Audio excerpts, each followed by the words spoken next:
Hello everyone and welcome to the Horrible Photographer's Guide. My name is Austin and this is the podcast where I take you through my journey to become a better photographer. So today, this is the first podcast of 2019 and it's the first time that I've ever done a video and an audio. So if you're watching this on YouTube, you can also watch this on Spotify. You can listen to this on Spotify, Anchor, and all the other apps. I have it uploaded everywhere. And if you're listening to this, you can watch it on YouTube, on my YouTube channel. All the links will be in the descriptions of everything. I'll try my best. So, as this is the year 2019, and I've had a good 4 years of photography experience, I've really gotten out there, I've learned a lot. There's still a lot more I can learn.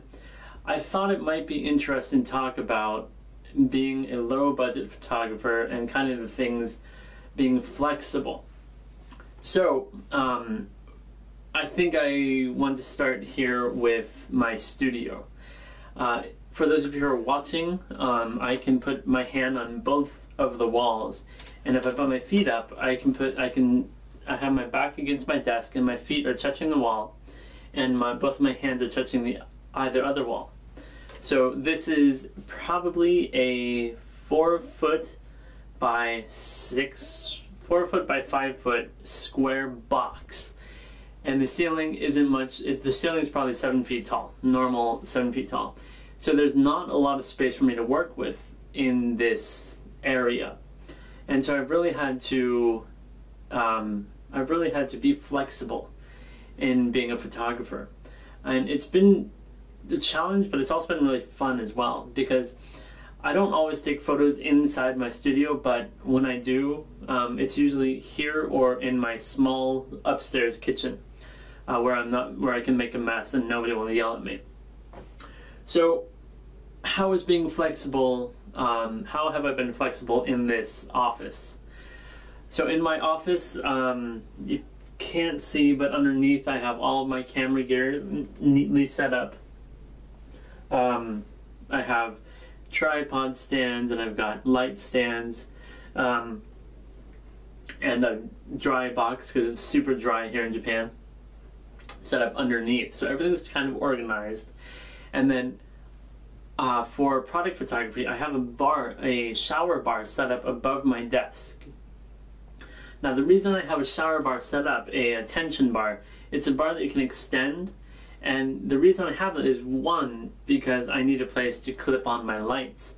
As a low budget photographer, I use clip-on lights, just the work lights you can get at a home office supply like Home Depot or Homac or Ace Hardware, and I put 5,000 Kelvin daylight bulbs inside, and then I clip them onto that tension rod.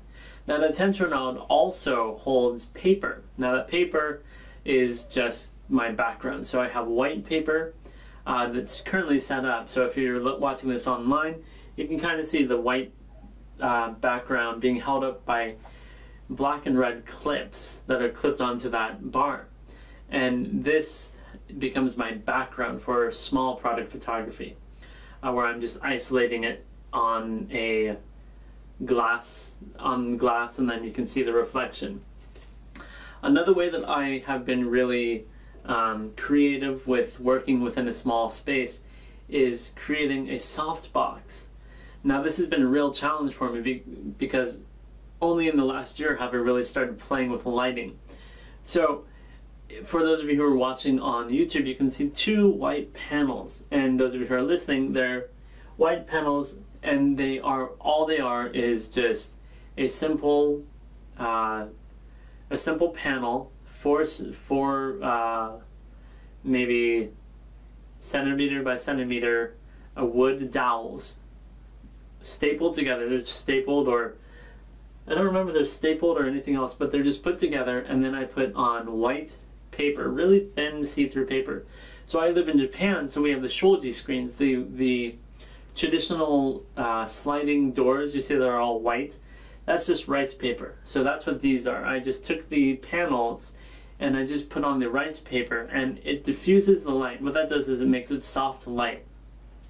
If I were to shine my LED lights right now, as they are, completely opened up, it would be a very hard lighting, which is really good for some shots, but for most shots I really want a light, I don't want such a hard light.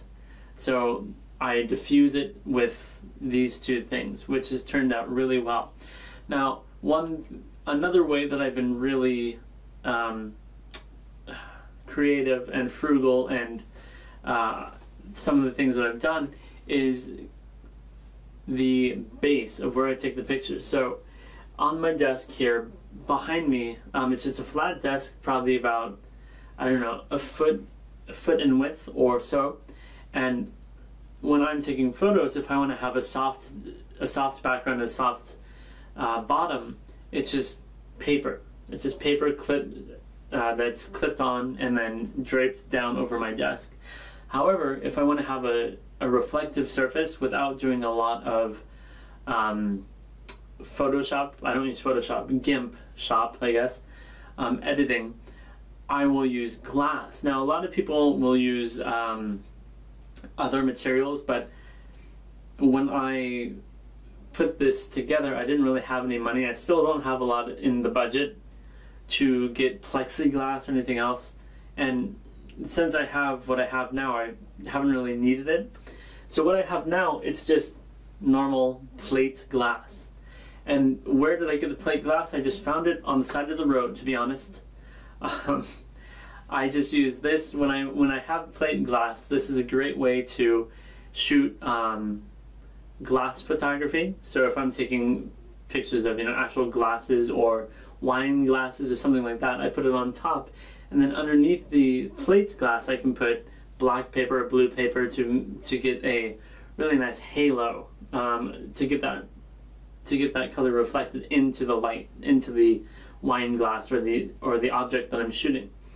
And it also helps for reflections as well. If you get the angle right, you can get a really nice reflection off of the glass of the product you're shooting. So that's one way that I've really been flexible with shooting in such a small space with a budget that's non-existent.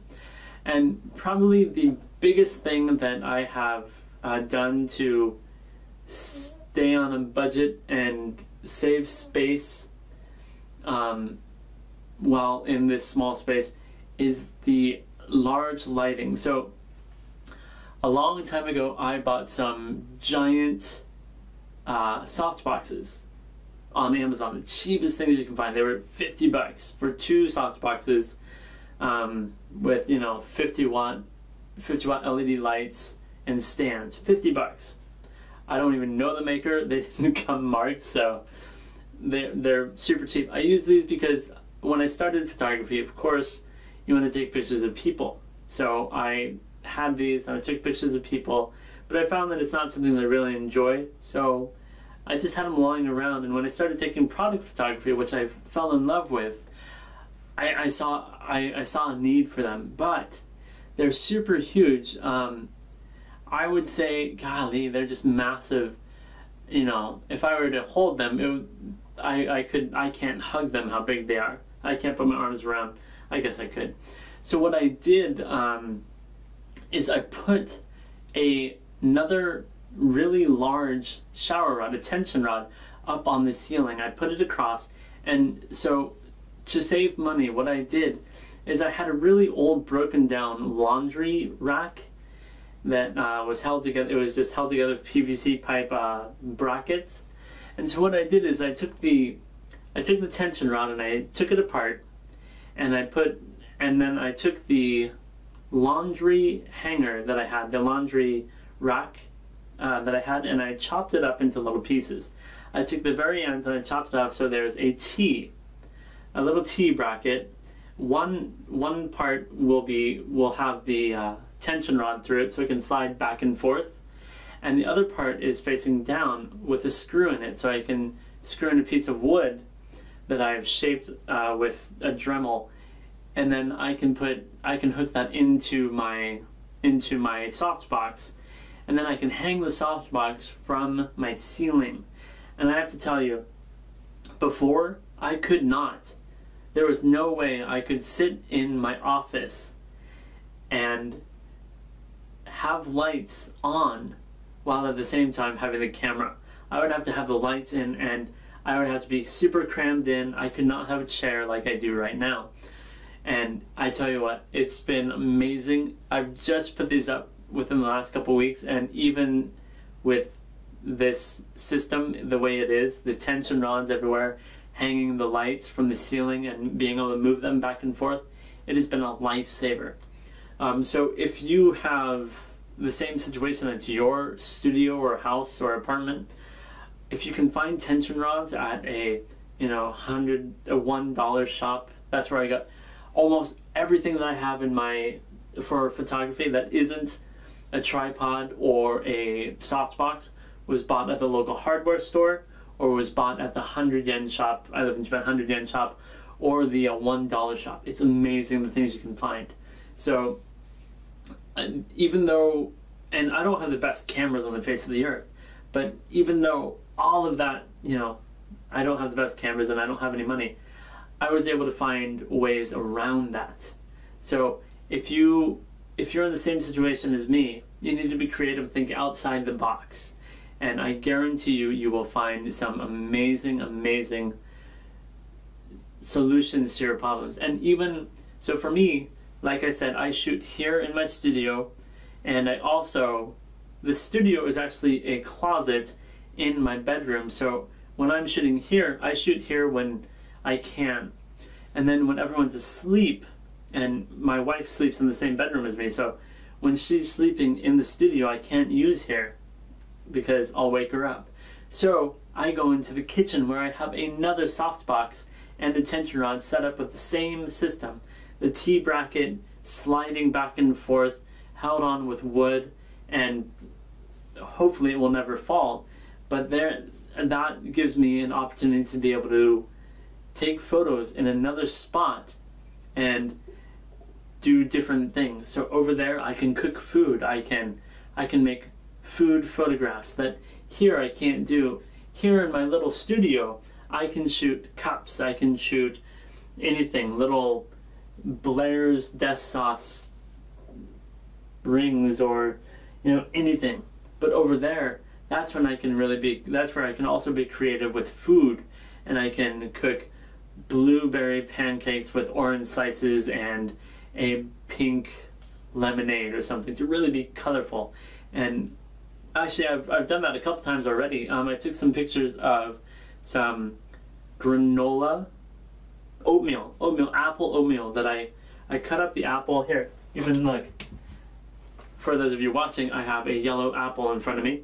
This was used in a photo shoot just a little while ago, where I was taking photos of my breakfast, literally my breakfast. I cooked my breakfast and I took pictures of it in my kitchen upstairs. Everyone was asleep. My wife was asleep in her room, my daughter was asleep in her room. Everyone downstairs was asleep as well. But I was able to come up here, I was able to cook, I was able to hook up, turn on the light, make a little background, and use natural lighting and the softbox as well to take some pretty nice photos. So you have to be creative with your photography. And look, I'm not the best photographer, and I'm always looking for advice. So if you guys know any other hacks or tricks, I would love to hear what you have. And so maybe we can share our own ideas and create a little community of, I don't know, photographers who do everything DIY.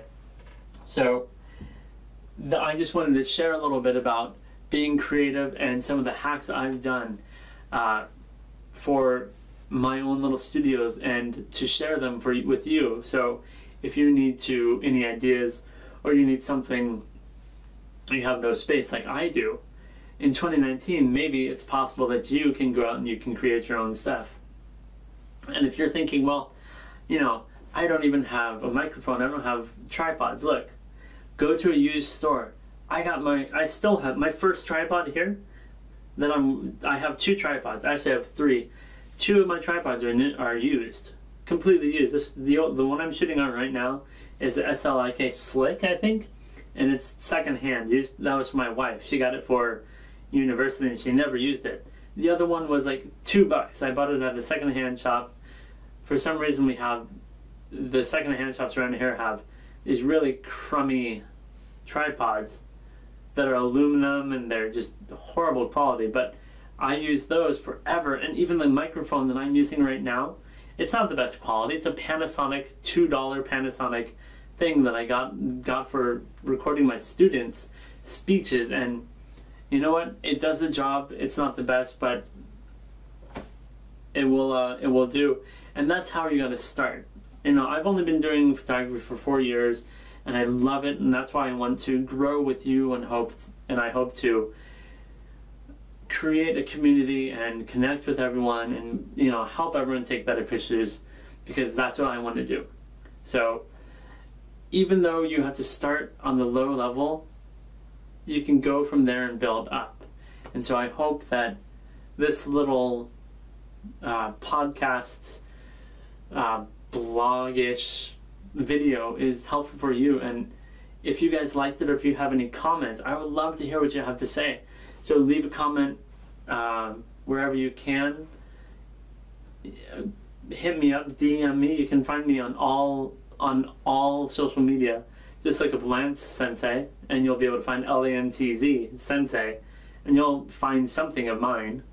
And hit me up, DM me. Let's talk and create, and let's see what other solutions we can find to having no space, having no money, getting, you know, finding clients, which is something, you know, I'm slowly getting better at. So if there's something you want me to talk about, I would love to hear from you guys. And I want to thank you for listening and watching to the Horrible Photographers podcast, Horrible Photographers Guide, HPG. And I hope that you have a wonderful 2019, and I look forward to creating more and taking photos and sharing with you. Thank you for listening and watching. Have a great day. Bye.